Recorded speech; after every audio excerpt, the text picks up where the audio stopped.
This is the Far East. Vast territory, many natural resources, and almost complete lack of gas in apartments and houses. Last autumn, the Far East was gasified only by 24%, while the average indicator for Russia is 72. This is why economists call Putin's tremendous plans as populism and fakes. Not only do you have to spend a huge amount of resources to organize logistics there, to transport the energy carriers, but it is also simply a distance that increases the costs associated with what could physically be delivered there. Or do you want to move the capital to the Far East? Well, that's where Russia will remain eventually. Within those borders, well, Putin's Russia, conditionally speaking. So, of course, it's utter stupidity.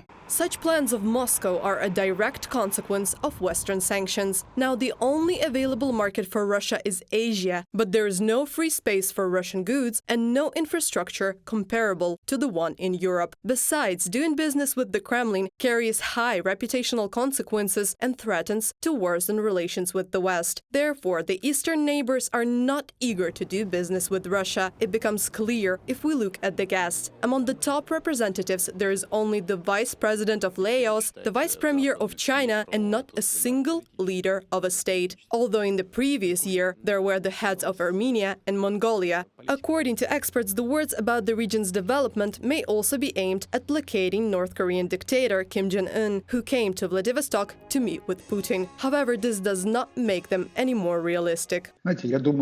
You know, I think North Korea will conquer Mars faster than Russia under Putin will do anything useful for the Far East. This region has long ago become the domain of local criminal groups. The Chinese have been and will continue to be there for a long time. Therefore, the fact that he is groveling before the North Korean leader like this says only one thing: that the days of the Russian regime are numbered, that the humiliation is deepening, and the main source of this humiliation and destruction is Putin himself. The Kremlin wants to get the North Korea to hand over weapons. In August, Russian Defense Minister Sergei Shoigu visited Pyongyang for this purpose. The talks between the dictators in Vladivostok are also aimed at getting Moscow weapons and ammunition. According to Financial Times sources, Pyongyang may offer Moscow ammunition, multiple rocket launchers, and short-range ballistic missiles. In return, Russia may offer the North Korea grain, oil, military technology, and money in currency. The United States has also announced the consequences for the countries in case of such a deal.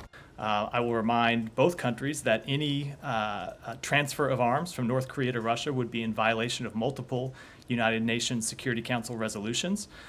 And we, of course, have aggressively enforced our sanctions against entities that fund Russia's war effort, and we will continue to enforce those sanctions and will not hesitate to impose new sanctions if appropriate. This is the second such negotiation between Vladimir Putin and Kim Jong-un. The previous time the dictators met in 2019 was also in Vladivostok. The head of the North Korea got to the place of negotiations on an armored train. It is noteworthy that Kim Jong-un did not participate in the Eastern Economic Forum.